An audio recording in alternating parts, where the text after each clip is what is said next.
그래서 제목은 한동훈 욕설 챌린지. 조국과 연대? 송영길 전 대표로부터 한 장관 욕설 챌린지가 시작됐다고 볼 수 있는데 뭐 어린 놈, 건방진 놈 뭐 다양한 욕을 했죠. 그러자 민영배 의원이 한동훈 XX라고 막말 논란에 가세했고 유정주 의원과 김용민 의원까지 가세했습니다. 그런데 이 송영길 전 대표가 어린 X, 건방진 X에 이어서 돈 얘기를 꺼내들었습니다. 나는 4억 3천인데 한 장관은 재산이 10배 많다라는 겁니다. 이 재산과 건방진 것과 나이와 도대체 무슨 상관관계가 있을까요? 들어보시죠. 이렇게 법무부 장관을 후지게 하는 정권은 처음인 것 같아요. 정말 후지게 정치를 하는 정도가 아니라 수사도 후지게 하고 있고 수없이 무리한 수사를 한 게 검증됐던 사람이고 한동훈 장관이 나보다 나이가 10살이 더 어린데 네. 검사를 하셔가지고 재산이 43억이고 살고 계십니다. 나는 돈이 부족해서 서울에 아파트를 얻지 못하고 연립주택 5층에 지금 4억 3천만 원 전세 아파트 살고 있습니다. 물론 저도 부족한 점이 많죠. 그러나 학생운동 했다는 이유로 제가 국회의원 한 건 아닙니다. 사법고시 하나 합격했다는 이유로 땀을 흘려 일을 해봤습니까? 뭘 해봤습니까? 꼭 그 진짜 진시 황제 때 그 지록 유마의 상황이 돼 있는 거예요. 한관 조고와 같은 역할을 하고 있는 겁니다. 그러니까 다 두려워하는 거예요. 한 장관의 재산을 거론하며 환관과 같다, 내시죠. 내시 같다라고까지 비판을 했습니다.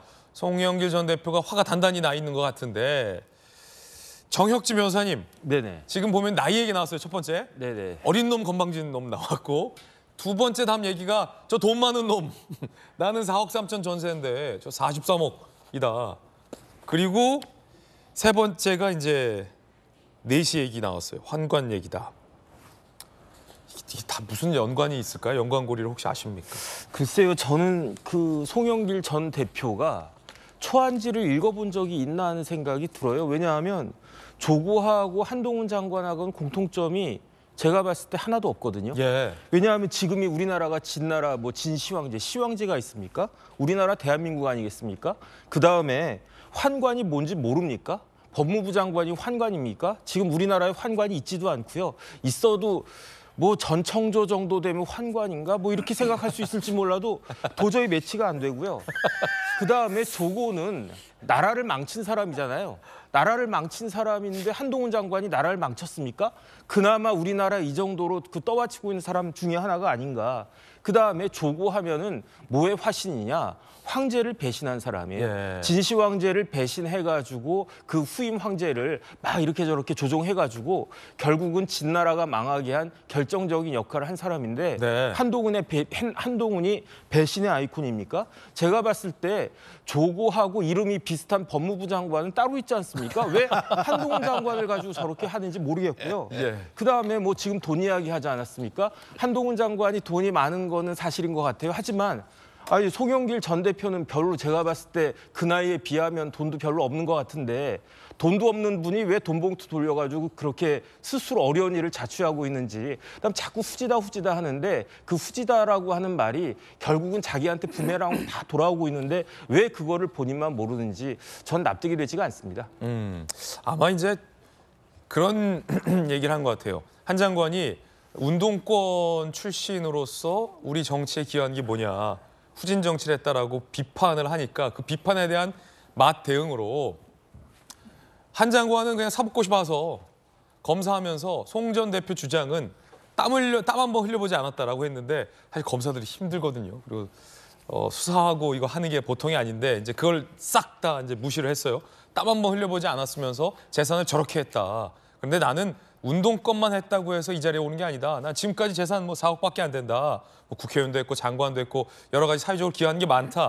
이걸 항변하는 차원에서 재산 얘기가 좀 나온 것 같은데 어떻게 보셨습니까? 아니 저도 사법시험 봤지만 어렵게 봤어요. 저도 시험 많이 떨어지고 늦게 붙어가지고 고생했는데 그 말 그대로 하면은 그 송영길 전 대표는 꼴랑 사법시험 한 번 붙어가지고 국회의원 4번 하고 시장하고 다 여당 대표하고 그런 거 아니겠습니까? 만약에 송영길의 커리어에서 사법시험 빼면 어떻게 국회의원이 됐겠습니까? 저는 가장 큰 사법시험의 혜택을 본 사람은 한동훈도 아니고 송영길이다. 저는 그런 생각이 듭니다. 예, 정혁진 변호사님 개인적 견해도 전해드렸습니다. 송영길 전 대표는 30대의 국회의원, 40대의 장관, 그리고 50대의 대표까지 두루 정치적인 요직을 다 거쳤는데 시장도 하고요. 박정하 의원님, 네. 이 재산 얘기는 좀 실수한 거 아닌가 싶어요. 아니, 재산 얘기뿐만 아니라 다 실수죠. 그러니까 그 송영길 전 대표의 소위 말하는 사고방식, 네. 사고방식이 너무 후진 것 같고 그 인식의 천박함에 바닥을 드러내는 것 같아서 그냥 저는 송영길 화이팅 이 말씀만 좀 드리고 싶어요.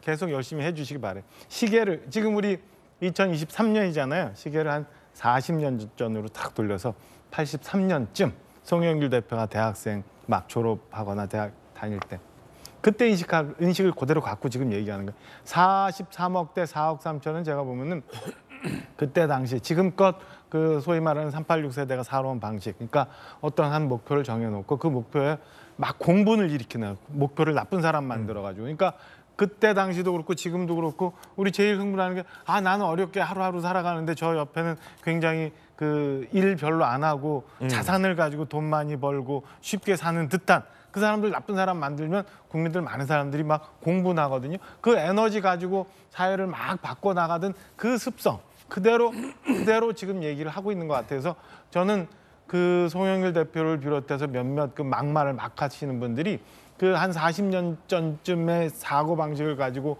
지금 2023년을 쳐다보면서 이미 갈라파고스화 돼버린 그런 어떤 세력들 같아서 그 천박함의 끝을 자꾸 보여주는 것 같아서 자꾸 많이 말씀 주십사 하고 응원드리고 싶습니다. 예, 김영주 의원님이 돌직구쇼에서 지난번에 말씀해 주셨는데 뭔가 말싸움할 때 나이 얘기 꺼내면 이게 지는 거다. 이런 또 흥미로운 분석을 해주셨는데 말 막히면 나이 얘기 또 말 막히면 이제 돈 얘기 이런 거 하잖아요 보통. 근데 딱 나이 얘기 좀 돈 얘기가 나왔단 말이에요.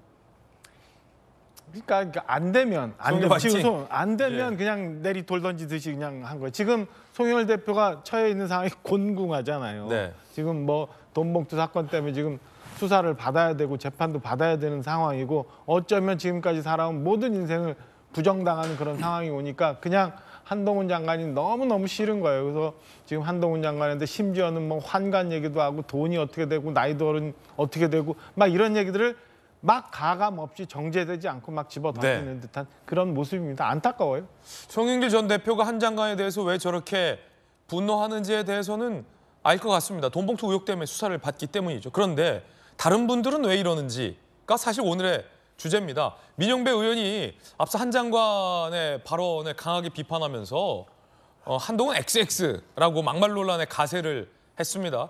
정치를 후지게 만든 건 한 장관이다라고 지적을 해서 민영배 의원의 위장 탈당이야말로 한국 정치를 후지게 만든 희대 사건이다라는 비판의 여론도 많습니다.